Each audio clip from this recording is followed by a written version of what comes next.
सत्यनाम। उस मालिक की दया आप सब पे हो। पूरे देश भर में, दुनिया भर में, जहाँ कहीं भी आप हो, स्वस्थ और सुखी रहें। रविवार के सत्संग में आज 14 सितंबर 2025 को आप सबका स्वागत है। आज हम लोग गुरु महाराज कबीर साहब की कुछ वाणियों पर विचार करेंगे।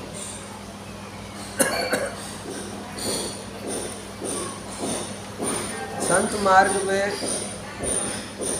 कोई भी सांसारिक जाति धर्म नहीं होता। जाति धर्म तो संसार में, समाज में, समुदाय में होता है। तो संत मार्ग में कोई जाति धर्म, सांसारिक जाति धर्म जो है नहीं होता। तो गुरु महाराज कबीर साहब का एक दुआ है, कौन तुम्हारी जाति है, कौन तुम्हारो नाम, कौन तुम्हारा इष्ट है, कौन तुम्हारा गांव। आप आध्यात्मिक हैं और कोई पूछ ले कि भाई आप तो सत्संगी हैं, तो आपकी जाति क्या है, आपका नाम क्या है, आपका इष्ट कौन है और आपका गांव कहाँ है, आपके गांव का नाम क्या है। तो एक आध्यात्मिक व्यक्ति क्या जवाब देगा? सांसारिक व्यक्ति तो वही बताएगा जो संसार में प्रचलित है। आध्यात्मिक व्यक्ति का जवाब क्या होगा? तो गुरु महाराज कबीर साहब फरमाते हैं, जाति हमारी आत्मा, प्राण हमारा नाम, अलख हमारा इष्ट है, गगन हमारा ग्राम। कितना सुंदर कहते हैं कि जाति हमारी आत्मा, हमारी एक ही जाति है, वो है आत्मा। आत्मा को छोड़ करके हमारी जो है कोई जाति नहीं। साधुओं की जाति जो है आत्मा ही होती है।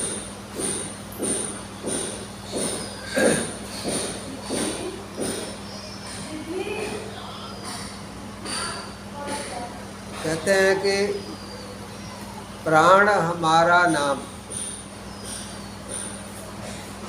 साधु भजन किससे करते हैं? प्राण, श्वास से। साधुओं का नाम जो है श्वास ही साधुओं का नाम होता है। और अलख हमारा इष्ट है। जो परमात्मा आंखों से नहीं दिखता है वो हमारा इष्ट होना चाहिए। जो आंखों से दिखाई दे रहा है, तो नश्वर संसार में सब कुछ नश्वर है। आंखों से जो दिखेगा, चाहे इष्ट ही क्यों ना हो, तो देह तो सबकी नश्वर है। गुरु महाराज कहते हैं जो आंखों से जो परमात्मा नहीं दिखता है वो साधुओं का इष्ट होता है। अलख, इन आँखों के लिए जो दृश्यमान नहीं। आत्मा परमात्मा को देख सकती है, हमारी ये भौतिक आंखें नहीं देख सकती। इसीलिए कहते हैं कि ये आंखें जिसे नहीं देख पाती है, आत्मा जिस परमात्मा का अनुभव करती है, देखती है, वो साधुओं का इष्ट है। और साधुओं का गांव कहाँ है, गांव का नाम क्या है? तो कह रहे हैं साधुओं का एक ही गांव है, वो है गगन। गगन यानी आसमान। तो किस गगन की बात किया है कि जब आप आंख बंद करते हैं तो भीतर जो आकाश दिखाई देता है उस गगन की बात करते हैं कि साधु लोग किस गांव में ध्यान लगाते हैं, किस गांव में समाधि लगाते हैं। तो अपने भीतर जो गगन है, आंख बंद करके उस गगन में वो ध्यान लगाते हैं, समाधि लगाते हैं। तो साधुओं का गांव जो है वो भीतर का गगन है, जो आप आंख बंद करके देखते हैं। और दीक्षा के समय आपको बतलाया जाता है कि भीतर तरह तरह की नाद है, तरह तरह की आवाज़ें हैं, उसे भी आप सुनते हैं।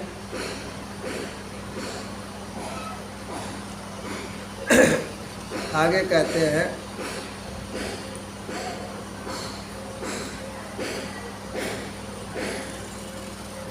बोध समानी समुद्र में ये जाने सबको,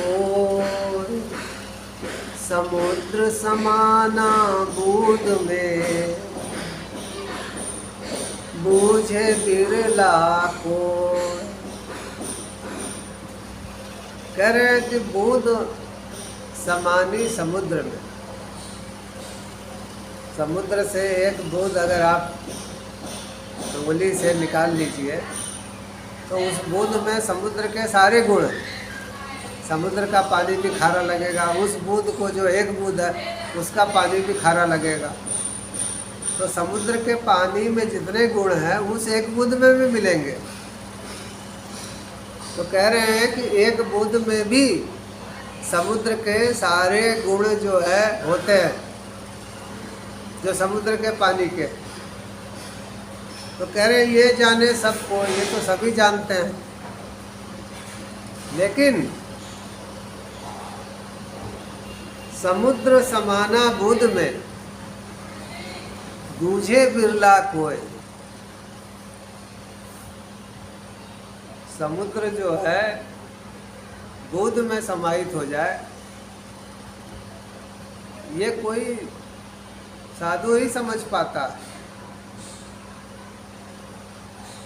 तो देखो यहाँ गुरु महाराज कहना चाह रहे हैं कि परमात्मा के अंश तो सभी है, सब उस परमात्मा के अंश है, एक बूंद जो है। लेकिन इस एक बूंद में जो परमात्मा समाया हुआ है उसको जो व्यक्त कर ले, परमात्मा तो अव्यक्त रूप में सबके भीतर है, अव्यक्त।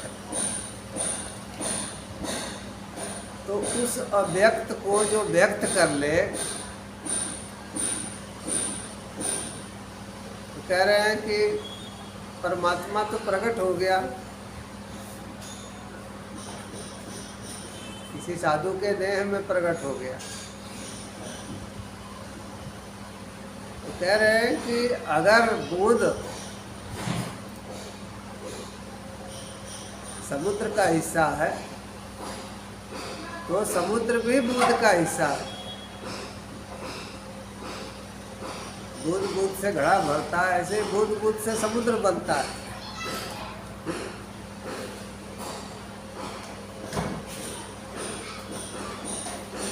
आगे कहते हैं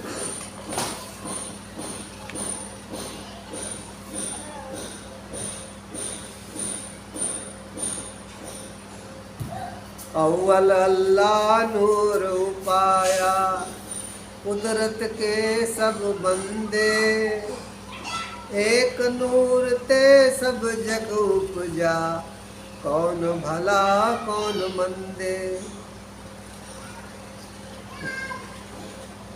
कह रहे हैं कि जब परमात्मा ने सृष्टि रची, जब कुछ नहीं था, परमात्मा ही थे, तो परमात्मा प्रकाश के रूप में प्रकट हुआ। जब परमात्मा के भीतर संकल्प हुआ कि एक से अनेक हो जाओ, एक से अनेक होने का जब संकल्प हुआ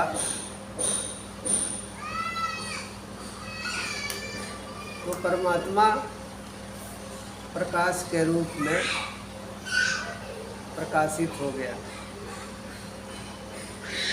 और कहते हैं उसी प्रकाश के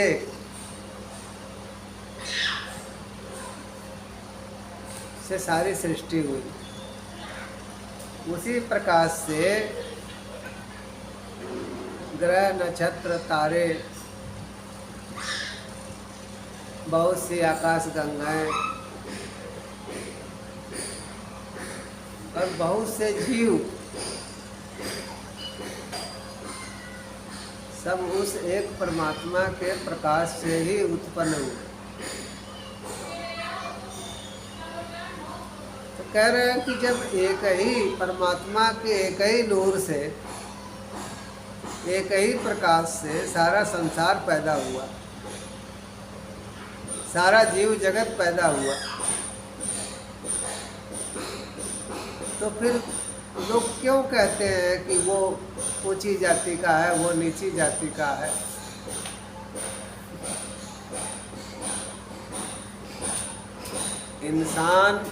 इंसान में आध्यात्मिक रूप से कोई भेद नहीं। सब जो है परमात्मा के ही अंश है, एक ही परमात्मा के अंश है। तो भेद कहाँ पैदा होता है? भेद पैदा होता है संसार में। संसार में भेद पैदा होता है, आध्यात्मिक रूप से कोई भेद नहीं।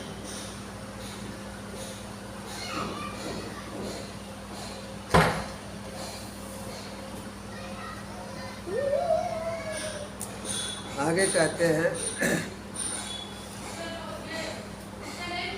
जाग पियारी अब का सोवे, रैन गई दिन काहे खोवे, जिन जागा तिन मानिक पाया, तै बैरी सब खोए गवाया। कह रहे हैं कि हमें अपने मन को समझाना होगा कि अब जागो और रैन बीत चुकी है, मतलब हमारी जो संसार में रहने का समय है वो कम रह गया है। संसार में रहने का समय खत्म होने वाला है और अभी भी आप सो रहे हैं। इसलिए मन को समझाइए कि जागो। कह रहे हैं कि जिन जागा तिन मानिक पाया। जब भी जागा है मनुष्य किसी संत महात्मा के यहाँ जाता है, वही अपने को जान सका। और कह रहे हैं कि जो जीवन में किसी संत महात्मा के यहाँ नहीं गए, तय बैरी सब सोए गवाया। कह रहे वो अपने ही शत्रु है और अंत में सब कुछ छोड़ के संसार से चले जाते हैं। दुनिया में देखो, ताज मिल जाए, तख्त मिल जाए, कोई बड़ा पद मिल जाए, बहुत पैसा मिल जाए, बड़ा मकान हो, बहुत सी गाड़ियाँ हो, फिर भी आपको संसार से एक दिन सब कुछ छोड़ के जाना है। इससे बड़ा सत्य जो है कुछ भी नहीं। इसलिए संत समझाते हैं कि दुनिया से उतना ही लगाव रखे जितनी जरूरत है। अपना प्रेम जो है सबसे ज़्यादा परमात्मा के प्रति रखें। परमात्मा के प्रति शरणागति जरूरी है। जिसे कहा गया है ना, अतिशय प्रीति देखी रघुवीरा, प्रगटे हृदय हरन भव धीरा। भगवान जब देखते हैं कि ये अतिशय प्रेम कर रहा है मुझसे, यानी उतना प्रेम किसी भी चीज़ से नहीं, तो भगवान जो है भीतर ही, शरीर के भीतर ही प्रकट हो जाते हैं, शरीर के भीतर ही दर्शन दे देते हैं।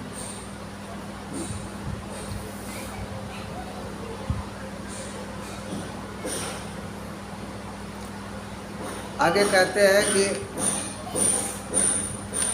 गीता में भी कहा गया है कि तद्विदे प्रणिपातेन परिप्रश्नेन सेवया उपतिष्ठन्ति ते ज्ञानम ज्ञाने स्तत्वदर्शिनः। कोई ना कोई संत महात्मा गुरु के पास जाना चाहिए, भली भांति प्रणाम करना चाहिए, जो हम कर सकते हैं सेवा वो सेवा करनी चाहिए। और सबसे बड़ी बात कही गई है प्रणिपातेन, यानी कि अगर आप दीक्षा ले लेते हैं, गुरु मान लेते हैं, तो समर्पण जरूरी है, शरणागति जरूरी है। तो परमात्मा के सामने, गुरु के सामने प्रणिपातेन, भली भांति शरणागति ये साधु के लिए बहुत जरूरी है। एक शब्द है ना समर्पण, यानी जो है सब समर्पित कर दिया परमात्मा गुरु को, तो आगे का आध्यात्मिक मार्ग जो है वो प्रशस्त हो जाता है। उसी को कह रहे हैं, सात समुद्र की मसी करो, लेखनी सब बन राय, धरती सब कागज करो, तो हरि गुण लिखा न जाए। कह रहे हैं कि गुरु और हरि की महिमा का बखान कोई नहीं कर सकता। अगर कह रहे हैं कि सात समुद्र हैं उनको स्याही बना लिया जाए, सारे जंगलों की कलम बना लिया जाए, तो कहते हैं कि सारी धरती को कागज की तरह प्रयोग किया जाए, तो भी भगवान और गुरु का गुण जो है आप नहीं लिख पाएंगे। यानी गुरु और भगवान की महिमा जो है अपरंपार है। देखो, कैद खाने में बहुत से संस्थाओं के लोग समय समय पे आते हैं, कोई मेडिकल चेकअप करता है, तो कोई वस्त्र दान कर दिया, तो कोई फल फ्रूट दे दिया, कोई कैदियों के मनोरंजन के लिए कार्यक्रम कर दिया। लेकिन इन सबके बावजूद कैदी रहता तो जेल में ही है। अब कोई ऐसा व्यक्ति आ जाए जो कैदियों को जेल से बाहर निकाल दे, स्वतंत्र कर दे, तो वो तो आप उनका सबसे बड़ा हितैषी हुआ। ऐसे ही देखो, संसार में बहुत से लोग कई तरह से भला करने वाले मिल जाएंगे, लेकिन सबसे बड़ी भलाई है किसी संत महात्मा की कृपा से हम परमात्मा के नज़दीक हो जाए और इस संसार रूपी कैद खाने से बाहर निकल जाए। तो यही सबसे बड़ी कृपा है भगवान की। और आज इतना ही। अनामि पुरुष दयाल की दया, अनामि पुरुष सदा सहाय, उस मालिक की दया आप सब पे हो। देश विदेश में जहाँ कहीं भी आप लोग हो, आप लोग स्वस्थ रहें, सुखी रहें, पूरे विश्व में शांति हो, पूरे विश्व में सद्भाव हो। सत्य ना सत्य।